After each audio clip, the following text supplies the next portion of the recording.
Hi, I'm Regular Zach, and this is my limited set review for the Magic the Gathering Spider-Man set / through the Omenpaths set. So if you haven't heard, the Magic the Gathering Spider-Man set will look like this in paper, but this in digital because they did not secure the rights to the digital Spider-Man cards. So we get Magic, like in-universe Magic versions of all the Spider-Man cards. So all the cards are identical except for the art and the name. So functionally, they are the same. Anyway, so I'm going to be going through this limited set review. So we're talking about draft and sealed, not talking about standard or constructed.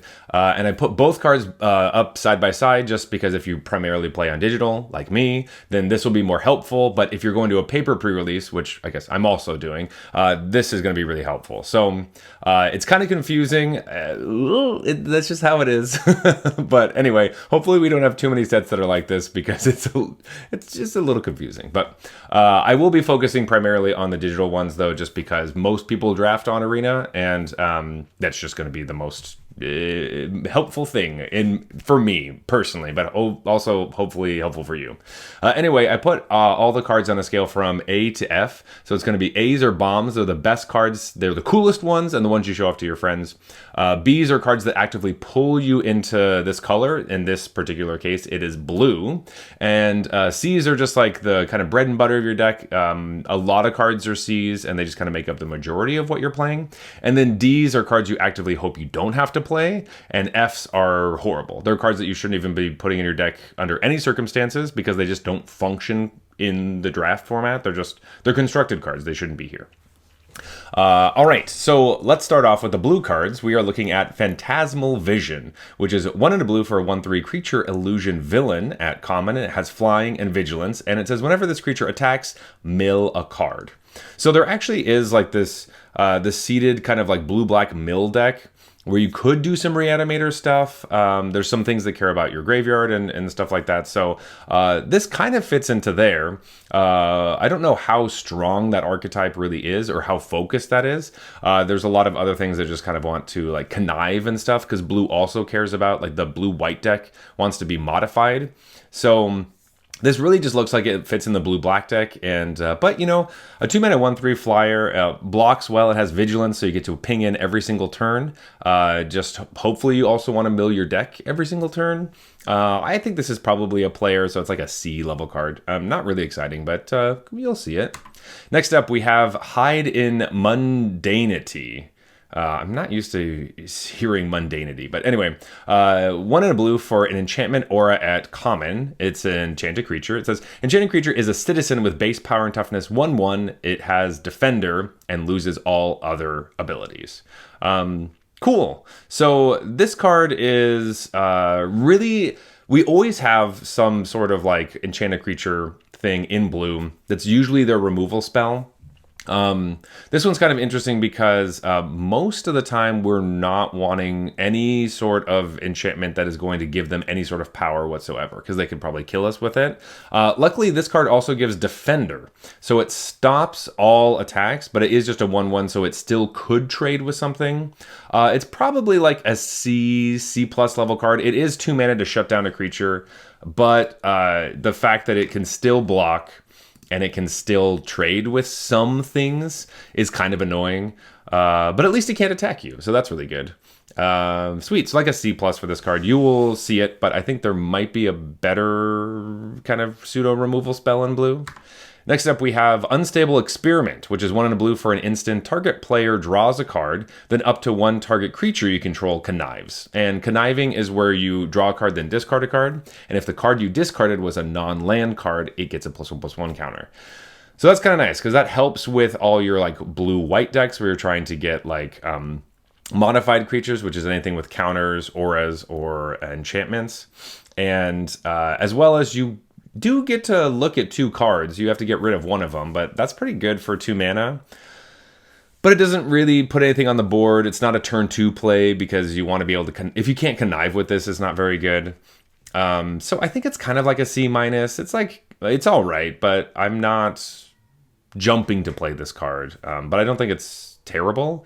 But yeah, maybe we don't want too many of these. I don't know. I'm sure there's a deck that really likes it, but I think it's kind of just like a C-. It's not great. Next up, we have Snatchback, which is 1 and a blue for an instant. It's at common. It has Kicker for 1 and a blue as well. So as you cast the spell, you could also pay the Kicker cost. So 4 mana total.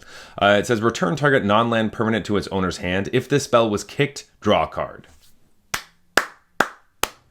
Yes. This card is great. We've seen this card before in different names. Obviously, Whoosh right here is one of the names. But also, we had this in Zendikar Rising, I believe.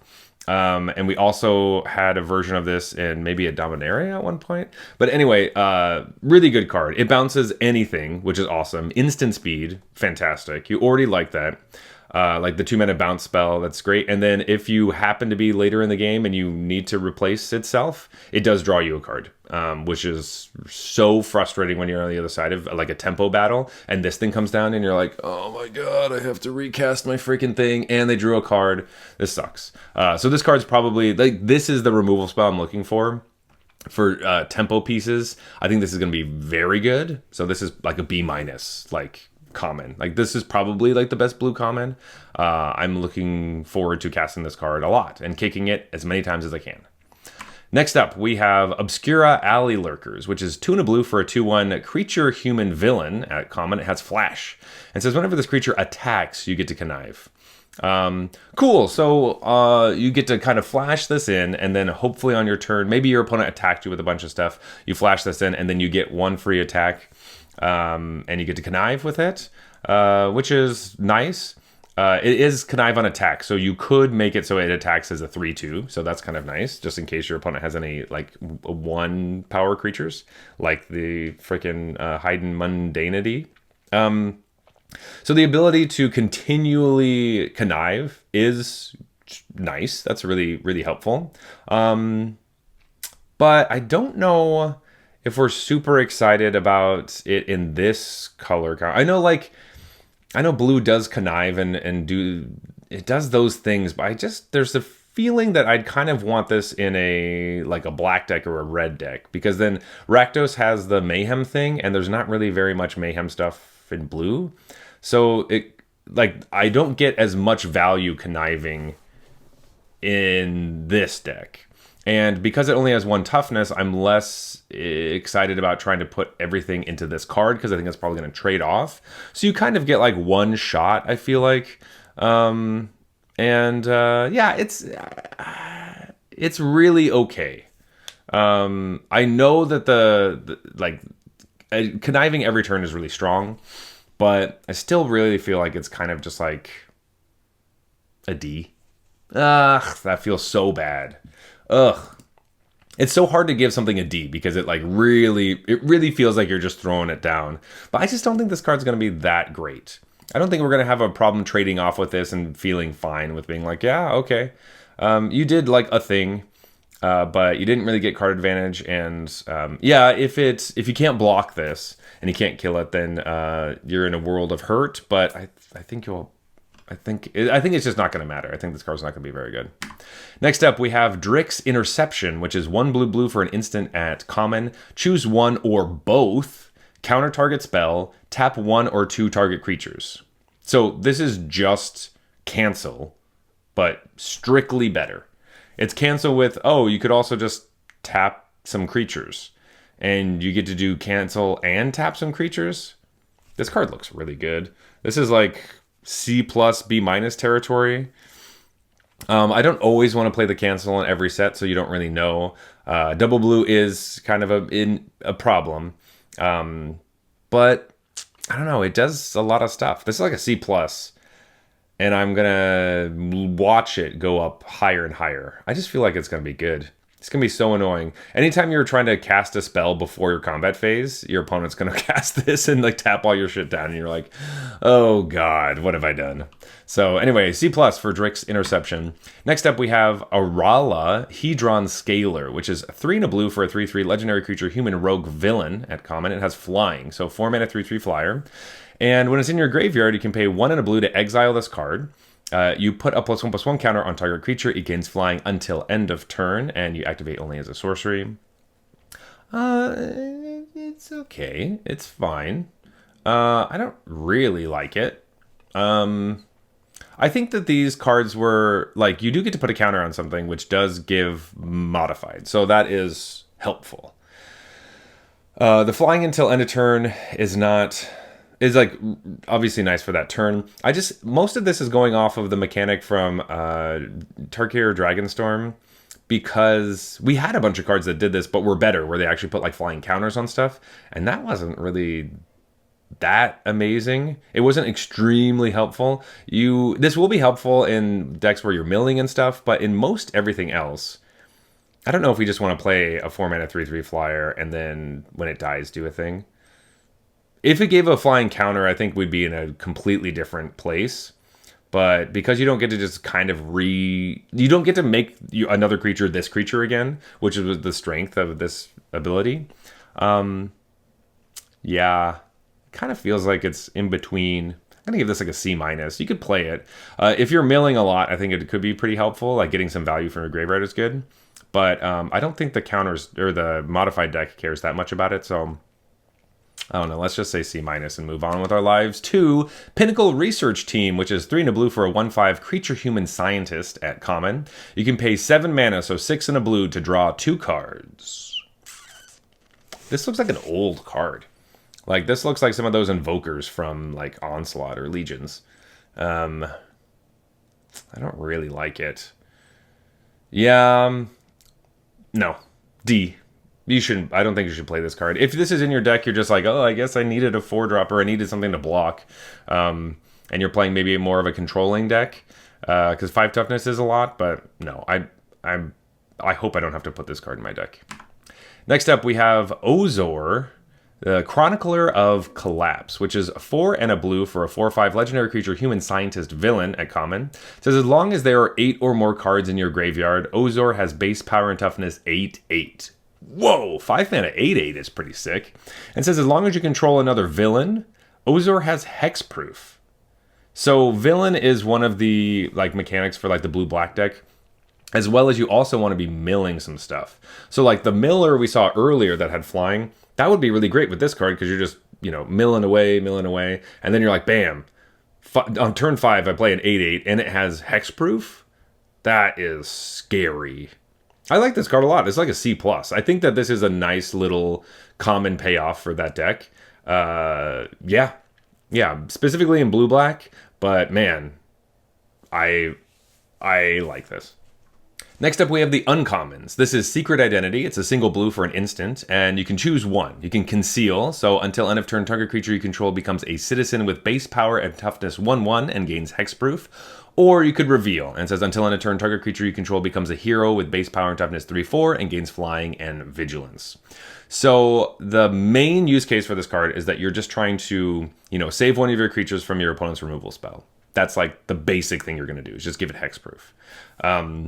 The one thing you do have to worry about is that if you give it hexproof in combat when it's getting blocked, you will just also let it die because it's just a 1/1. So it's the timing wise, you don't really want to attack in with like, oh, if they try to kill my creature, I'll play this, because they might just easily be able to eat your creature after you do that.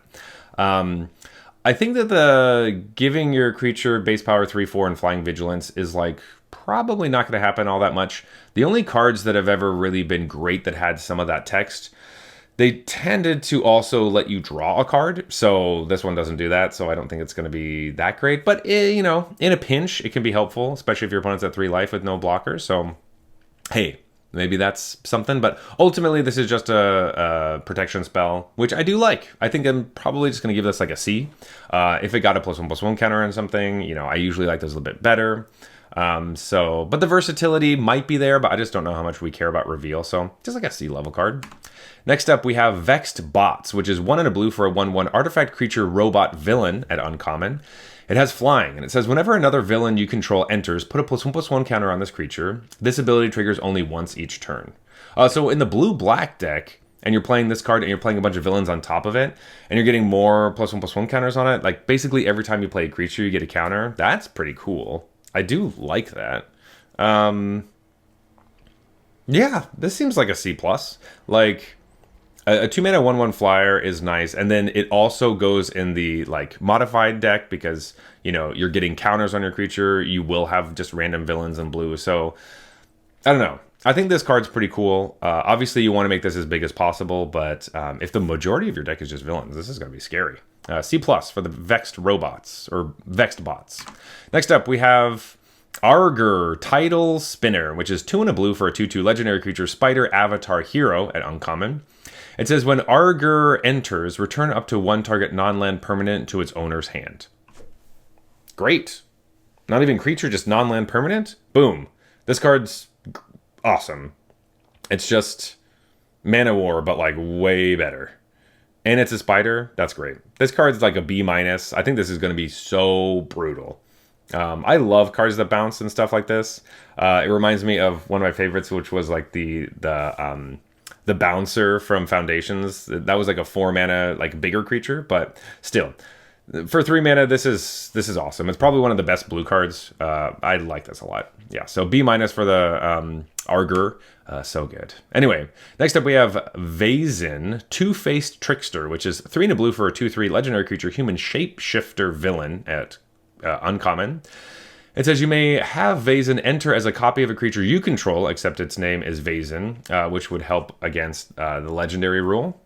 It also has Mayhem for 2 and a blue. So this is like one of our only blue Mayhem, or like mono blue Mayhem cards, which is nice. It helps you play it off Connive, because if you discarded it this turn, you can pay a mana less and play it from your graveyard. So clones in general are fine. The fact that this does bail you out and you could just play it as a 2/3 is nice. It's not just a 0/0, so it's not like nothing. But it only copies one of your creatures. And I usually don't like those nearly as much, because then you have to have a really good creature. Like oftentimes you'll have like kind of a wimpy creature on the battlefield. You look over, you see something big on your opponent's battlefield. You're like, man, I'd really like to copy that, but I can't. I have to copy my stupid wimpy one. And then you're just not happy. So this obviously wants to be paired up with cards that are huge. But, you know, even your common, 5 mana 8/8 dude, this could copy that because it doesn't care about the legend thing. And I don't know. That's pretty nice on a base level. Obviously, it goes way up after that. Ultimately, I don't love these, though. And I think probably we're going to give this like a C-. Trending to like, I think the Mayhem helps it not be a D. But like, I don't love the clone cards, just in general. I could be wrong though, but C-, trending down for this card. Next up, we have Robotics Mastery, which is 4 and a blue for an enchantment aura at uncommon. It has Flash, an enchanted creature. It says when this aura enters, create 2 1/1 colorless robot artifact creature tokens with flying. An enchanted creature gets +2/+2. Okay, I think this card does have power. Like 5 mana combat trick, make a 2/2. That's pretty cool. Flash, create 2 1/1 flyers. Like 2 1/1 flyers is great. We do really like that. The only thing I don't love is that like really expensive auras like this, like yes, they do have to make creatures. So this one does check that box, and it makes 2 flyers, which is also huge. But the issue of like trying to make sure it gets on your creature, yes, you can hold up the 5 mana and do it whenever your opponent's tapped out. So there is that, but I'm not really excited to play this card. And it's probably it's one of those cards that's just going to beat the crap out of me. I'm going to be like, why are you playing this? And then I'll have to start playing it. But I'm going to start it off at a D. Like, I just don't think I want to play this. And then maybe have to start moving it up if it's like, all right, I do want all the little creatures. And it does come together or whatever. But starting off really low on this and then watching it go up a little bit.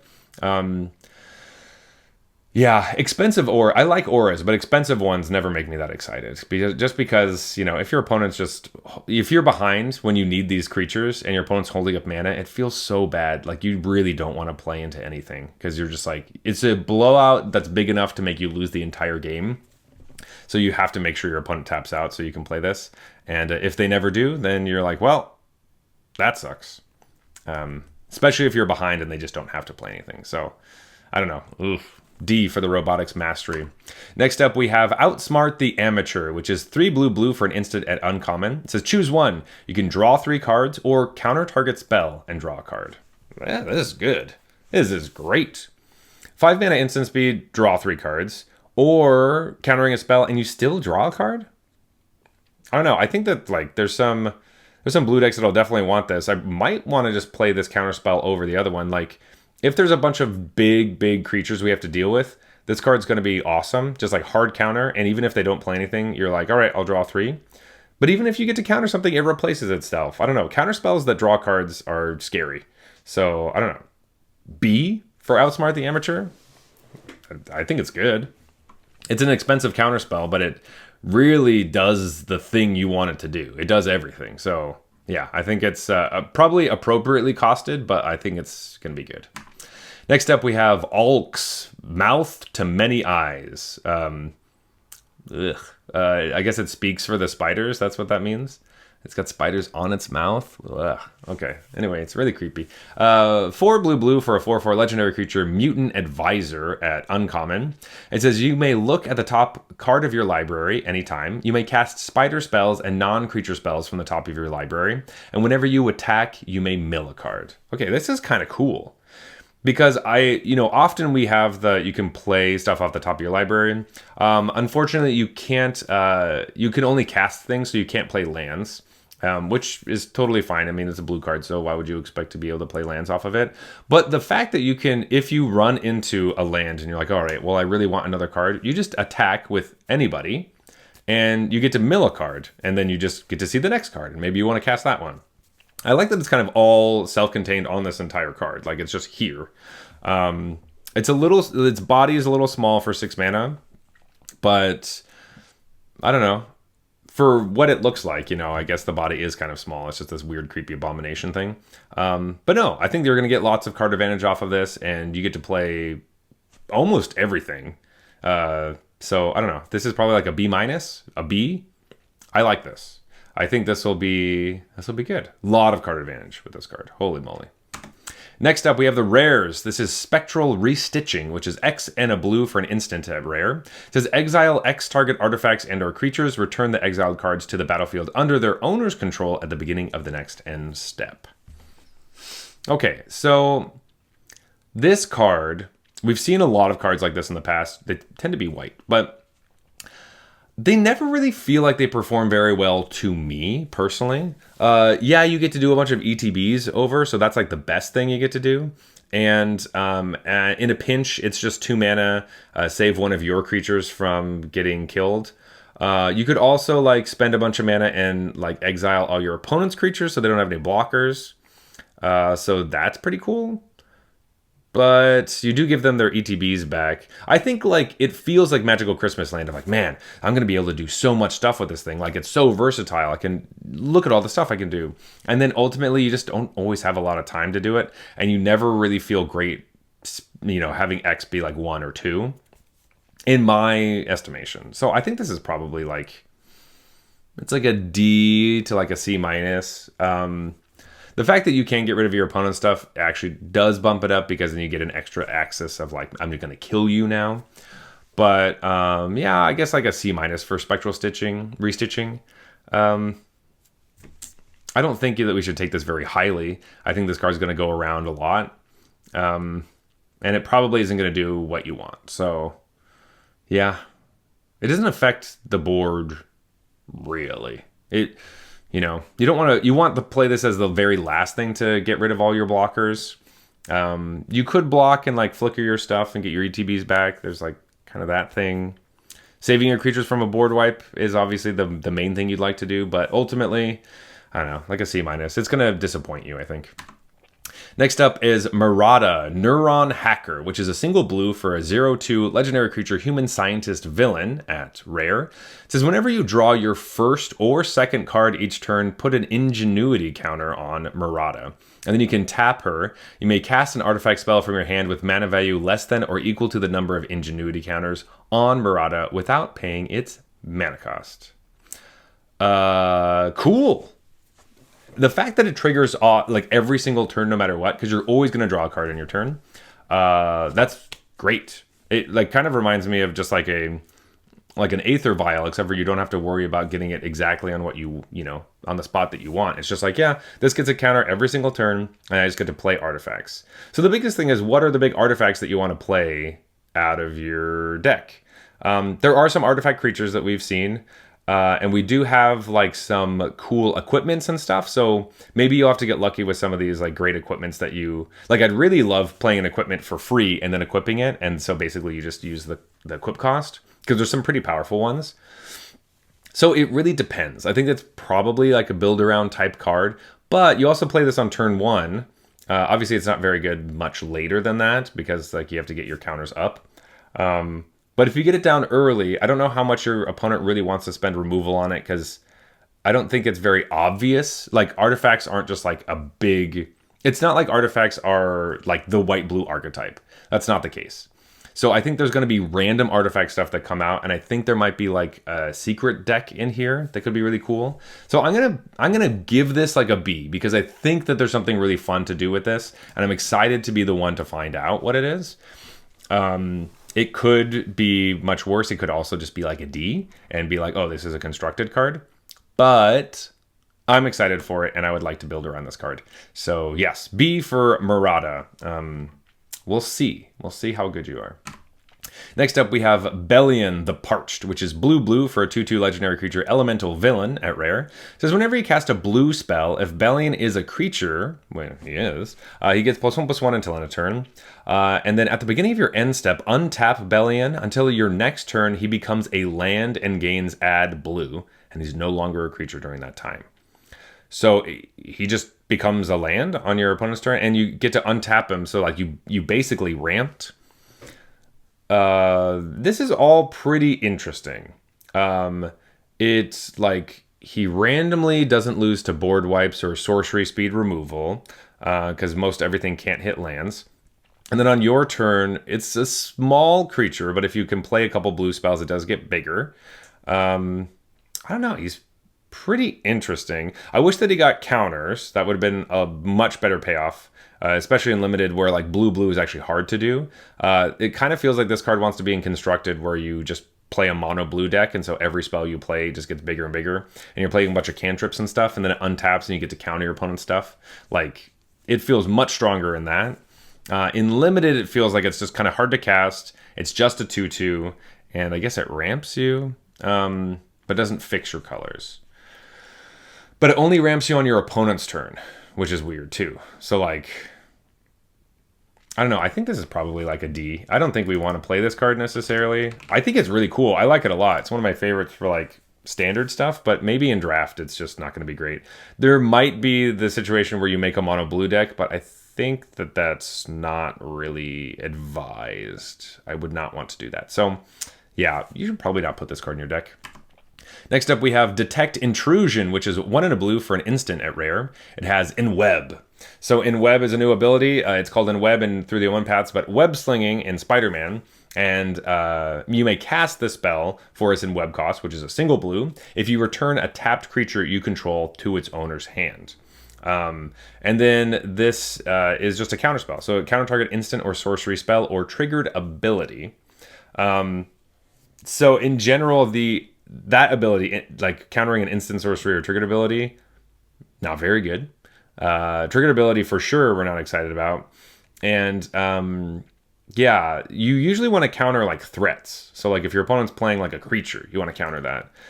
Holding a counter to keep your creatures alive, less versatile, especially if they're playing like, I don't know, like an enchantment that gets rid of your creature. This doesn't counter that. I guess it gets rid of like triggered abilities. So if your opponent's playing like, I think there's a web up or something, is one of the, it's like the banishing light. You could stop that, but that's very corner case. It might come up. The one funny thing about this is that for a single blue mana, if your creature is tapped, you can return it to your hand if it was getting targeted. So that's a weird corner case thing. But we'd probably just rather play the actual blue like protection spell over this, right? There are certain instances that maybe this would be better, but ultimately I think this is probably just like a constructed card, like a sideboard constructed card. So I think we should probably just say don't play it. Like D for don't play it, or F for it's not even part of our stuff. I'm just going to give this an F, actually. I think just if my opponent's playing this card, I'd be like, oh, okay, wow. Really? Surprising to me. Yeah, there's too many restrictions on what you can counter. Next up, we have the Watcher on the Road, which is 3 and a blue for a 3/3 legendary creature human villain at rare. It says when the Watcher on the Road enters, create a 3/3 blue illusion villain creature token for each non-token villain you control. Exile those tokens when the Watcher on the Road leaves the battlefield. So it's a 4 mana 3/3 and a 3/3. Because it always counts yourself, right? That's great. That's already awesome. Like, sick. 6 power and toughness for 4 mana over 2 bodies. Fantastic. And just hopefully the rest of your deck is just villains, because then this is going to go bonkers. But I already think this is probably like an A. I think that getting so many pieces of cardboard, even if you have one other villain on the battlefield, you play this and you get 9 power and toughness. And then you just attack with your villains before you attack with this guy, so you don't just... Or, sorry, yeah, you attack with the illusions, so you don't lose this guy beforehand. Of course, your opponent can just, like, kill it, and then they all go away. But... I don't know. I like this card. I think this is going to be good and scary. Watcher on the Road. A. Next up, we have Lost in Littjara, which is a 3 and a blue for a enchantment saga at rare. It has 3 chapters. The first one is Surveil 3, so you get to look at the top 3 cards, put any number of them into your graveyard. And it says, whenever you cast a creature spell this turn, copy it, except the copy isn't legendary for chapter 2. So we see this kind of often with like these copy cards. They always let you surveil and then copy. So you can kind of set up your draw for this. So that's kind of nice. And then the third chapter is choose a card name. Whenever a creature with the chosen name deals combat damage to a player this turn, draw a card. So you would probably want to pick the card that you played the previous turn so that you have 2 copies of it. And then, you know, maybe one of them gets in and you draw a card. So all of that stuff is here, you know.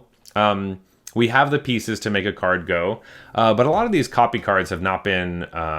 really exciting, even when they were like actual creatures. Like we had the ones in Final Fantasy that did stuff like this. So I'm gonna give this like a C plus, because there is I mean, like, I guess maybe it being not a creature is like a plus because it's harder to get rid of.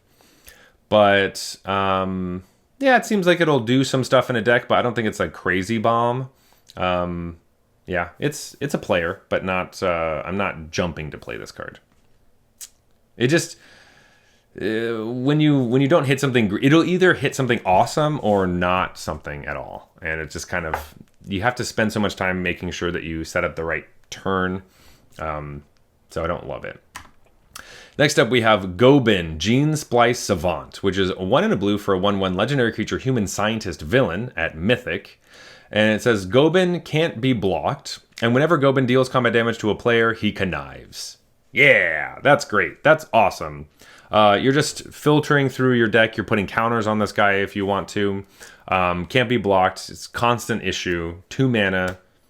I love this. This is sweet. You can also do a bunch of other stuff with it. So you can pay 1 blue, black, red to transform Gobin, activate only as a sorcery, into Fleam, Gobin's creation.